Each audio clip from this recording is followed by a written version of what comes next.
When zookeeper Richard learned that his tiger, Cowlity, was expecting, he was filled with delight. This signaled that a few more tigers were on the horizon.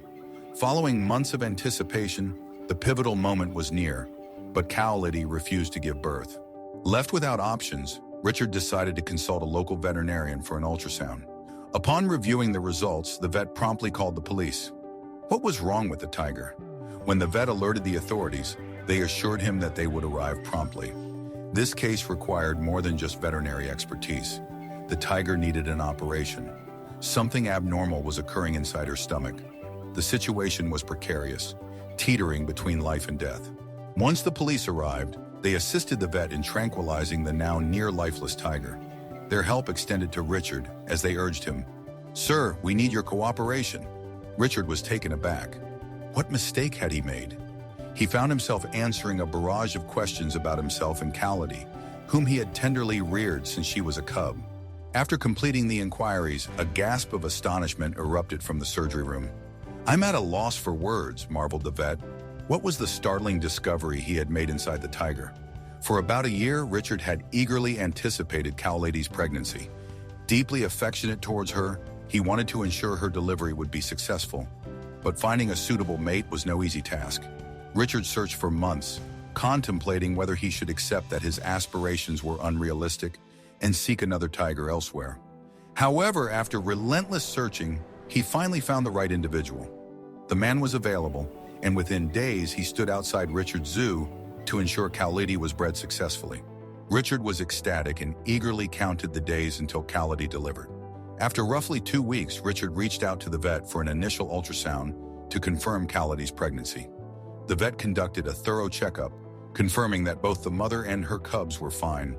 However, as the pregnancy unfolded, unexpected issues emerged. Initially, Cowlity seemed affected by a lack of sleep, an occurrence unheard of before her expectancy. Moreover, Richard noticed he couldn't engage in the playful interactions they once shared.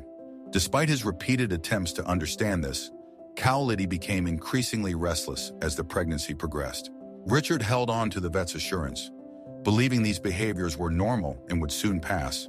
But as the week of her delivery approached, the situation escalated. Richard had done all he could to ensure a smooth delivery, but Cowlity was determined not to go into labor. Desperate, Richard called the vet, unprepared for the questions he faced. The vet interrogated Richard about Cowlity's behaviors.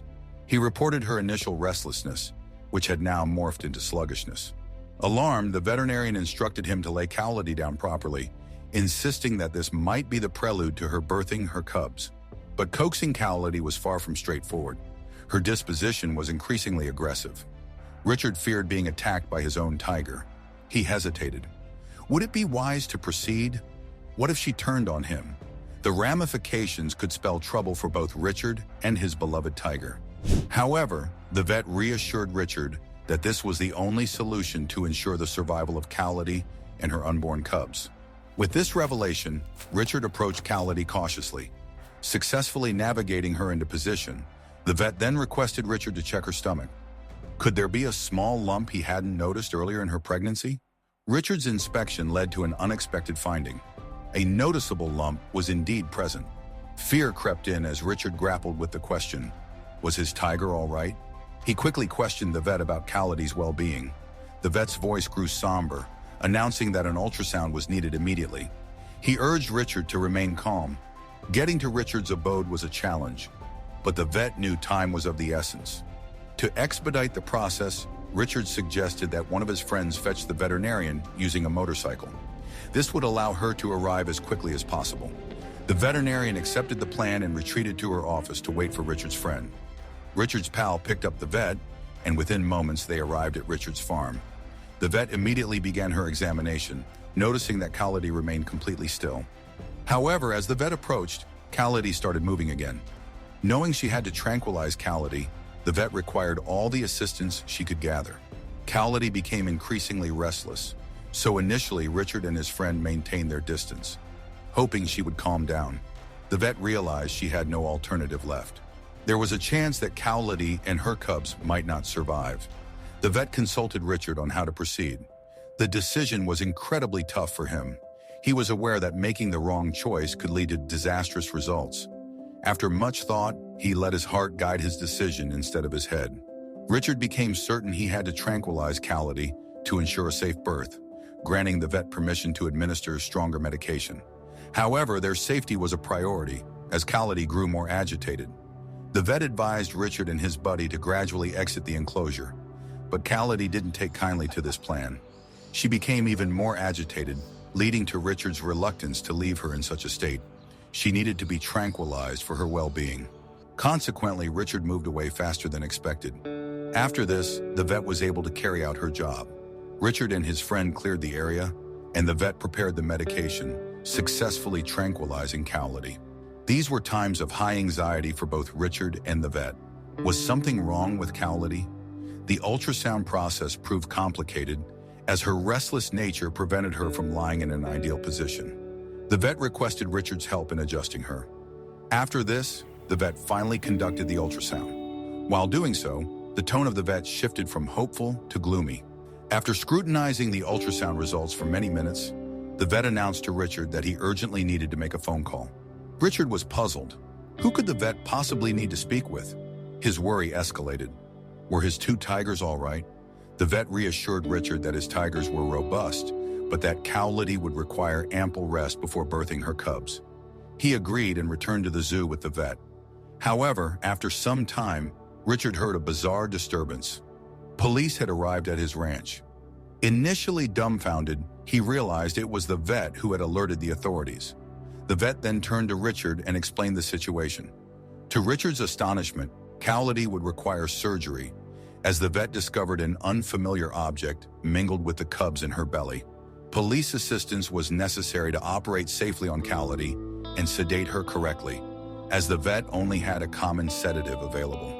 Richard quickly comprehended the situation and regained his composure, promptly letting the police into his zoo to assist with their duties. However, Richard was taken aback when one of the officers approached him. "Sir, please accompany us. We need to ask a few questions." Richard was confused. Why were they questioning him? But seeing that he had nothing to conceal, he agreed to respond to the queries to prevent further complications. The police interrogated him about how his tiger had initially become pregnant. Richard explained that he had sought assistance from a specialist to address Cowlity's issue, confirming that he had thoroughly vetted the specialist's credentials to ensure all dealings were legitimate. To dispel any doubts, he even showed the officers his source information. The police acknowledged that Richard's actions were above board, but insisted on gathering more comprehensive data from him. One of the officers produced several photos of possible offenders and requested Richard to verify if he could recognize anyone. It was then that Richard laid eyes on the person who had helped with Cowlity's pregnancy. But why was this man involved in any criminal activity? What had he possibly done to his beloved tiger? Upon Richard's pressing for details, the police clarified the situation. The suspect was indeed a specialist in tiger sciences, but a record of illegal medical practices tainted his past. The puzzling part was unraveling what this man could have possibly done to Cowlity. Upon inspecting the ultrasound images, the vet discovered 2 unusual findings, one of which was an electronic chip implanted in Cowlity's abdomen. When the veterinarian saw the situation, it became clear that the authorities had to be notified. Prompt communication led to police involvement. As it turned out, the microchip was illicitly created by the specialist who had assisted Richard. To extract the chip and track it back to the specialist, the authorities helped the vet during the procedure. They didn't just remove the chip, they were also thrilled to assist in delivering her adorable new cubs, who were not just ordinary. The vet pointed out that one of the cubs was an extraordinarily rare species, potentially worth a significant amount. When the procedure was complete and Cowlity had nurtured her cubs into the world, the vet couldn't believe what he was seeing. One cub was an extraordinarily rare species he had never encountered before. The vet conveyed to Richard that this occurrence was as rare as hen's teeth. His plan was to take care of the new cubs, which he lovingly named Maxie and Lely. In the aftermath, the authorities were able to locate the specialist and incarcerate him. So when all was said and done, Richard breathed a sigh of relief and enjoyed his life with his 2 tigers at his homestead.